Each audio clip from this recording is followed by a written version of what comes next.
Hello everyone, my name is Wubsy.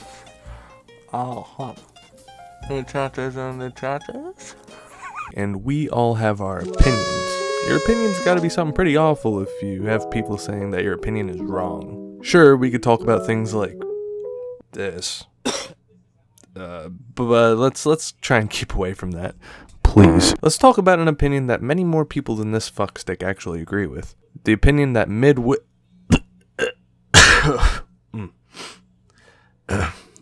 the opinion that this is a good map. Is objectively the worst map you can possibly get in Dead by Daylight. I say objectively because in every aspect, this map sucks for everybody. Except these two fuckers, because what map isn't good with them? It is a fact that Alright, let's just fucking call it the school. Christ, I'm not gonna do that the entire episode. It is a fact that the school is the worst map in the entire map pool of Dead by Daylight. But before I go into too much more detail about why it's terrible, let me go ahead and talk about the facts of the map. What you're looking at right now is the official map layout for the school. Yeah, that's the layout. You see all the technical mumbo jumbo right there, no point in me reading all of it out, because you can read, I'm sure, I hope. But let's look deeper into this, because I don't think you understand just how small this map is. The only other map I could think of that has a chance of being smaller than the school is the Grave of Glenvale. And Glenvale is double the length and width of the school. Glenvale is double the length and width of the school. What? No map even comes close to being as small as the school. And this is where the worst possible argument comes from for this map. But verticality, it adds verticality. Shut the fuck up. Verticality should never be a factor in Dead by Daylight. Let's dwell a little deeper into that statement. Verticality should never be a factor in Dead by Daylight. Now let me clarify what I mean. Verticality in, say, a main building can be a great thing, should it be done right. The best example I can think of for the balanced verticality argument is Blood Lodge. Through sheer layout design alone, I make the argument that Blood Lodge has the most balanced layout. There's no real way out for survivors other than a balcony you can hop off of, and if the survivor does, the killer has numerous ways of catching them after they do, bar having balanced landing, because fuck you, balanced landing. You're ruining my life.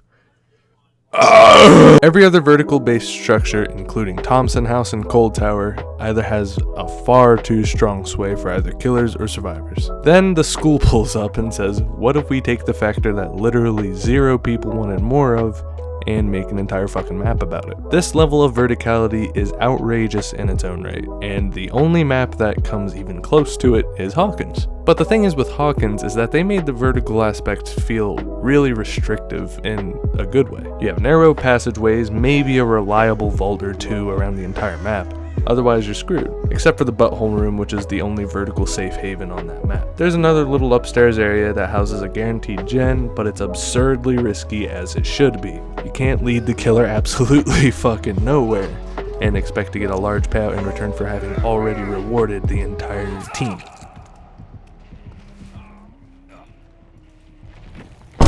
In the aspect of verticality, Hawkins stomps the school in every aspect imaginable that actually matters.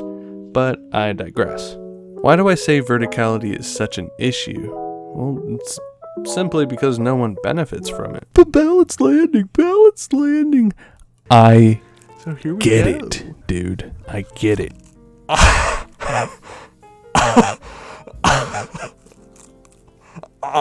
No one other than people who bring balanced landing benefit from verticality except for one killer. Out of every killer in Dead by Daylight, there is only one killer that can reliably use verticality at this large of a scale, and that is the nurse, for obvious reasons. But look at how this map is laid out. Just for reference, this is what a survivor is supposed to look like. It's at around this size. This map is roughly 30% long, square hallway, with little breaks where you can find a door that leads to an unreliable ass pallet loop for you to die at. With Nurse, that sounds like a free win, and it can be, unless the survivor runs in a straight line throughout the hallways. Let me explain. Let's say a survivor does do that.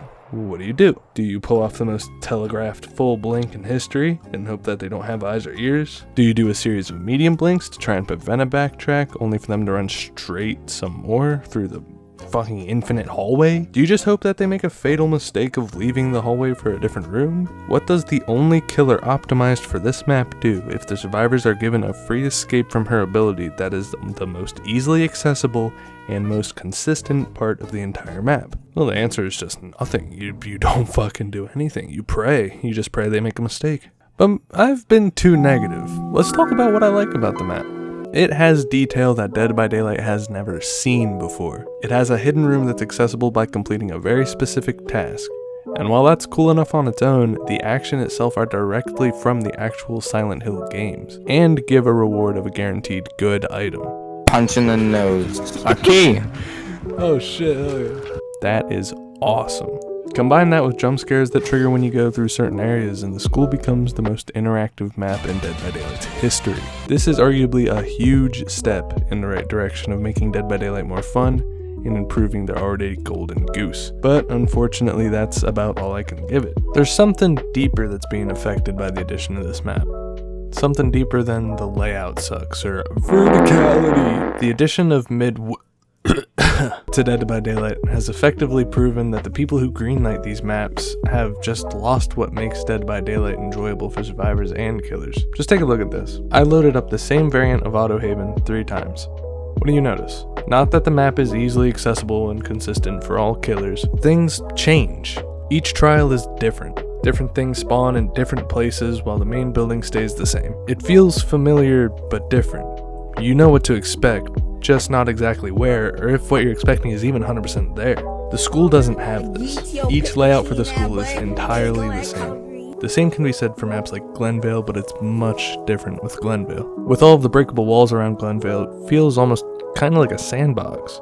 Like you can make any loop the exact way you want it as a killer. And in some loops you can even experiment with different breakable walls, staying or being broken. The school has this suffocating verticality mixed with the exact same things in the same exact places, except for generators. In this way, the school is like a downward slope. It's like a milestone that shows no matter how far maps in Dead by Daylight will go to please the players in the future, we're in this era where behavior will sooner buy a license to blind from glaring issues rather than remind themselves what made this game what it is today. I used to love playing as a killer, win or lose it was fun, but currently no matter what it's just filled with stress and anger. Killers aren't feared anymore. Do you have any plans or ideas how you would like to improve the killer experience? Well, I would say maybe try Survivor for a bit. No, but it's true. I mean, change it up. Maybe you're just tired, you know, or play something else for a week. Try Civilization or something. Obviously, the game can't grow without changes similar to this to the game's style, but this, it's not the way. This is far from the way. Also, there's nothing wrong with liking money. I love money. But when you develop a game and start sacrificing the enjoyment of people who play it, only to rope the demographic in with a new shiny face that they've seen in a movie or a game before, you're going down a pretty dark path, and it's not really gonna get better. Like, I am very not shocked that the DLC that they made after it is the first original Killer and Survivor DLC to not have its own map. And then the twins don't have theirs either. It's like they don't care. They don't need to care. Not only is the school the worst map layout in all of Dead by Daylight, it'll always be the worst map layout, and it'll always have these looming consequences of greed. It's consequences like making the overall game worse just because they wanted a buck. We have Pyramid Head and Cheryl now, with some original perks that are cool, but it's at the extent of having a chance of getting a map that is just awful. And I don't think just bring a different map offering is a good excuse for that. The Midwich Elementary School is the worst map in the entirety of Dead by Daylight, and no matter how they rework it, what they change, or even if they remove the map entirely, it wouldn't change the fact that behavior has completely lost what made the game enjoyable under the piles and piles of money they make. And that really sucks. Say what you want about me, say I'm looking too far into this, or say that I'm a stinky poo poo pee pee caca butt face. I will ask though, if Midwich isn't your least favorite, what map is? I'm eager to hear from the people who don't necessarily agree. Either way, I want to thank you for watching. It took a long time to make, and I hope you enjoy. I've been streaming a lot. I'm going to keep streaming. Gonna keep this train rolling. I love you guys. Thank you, everyone, and take care.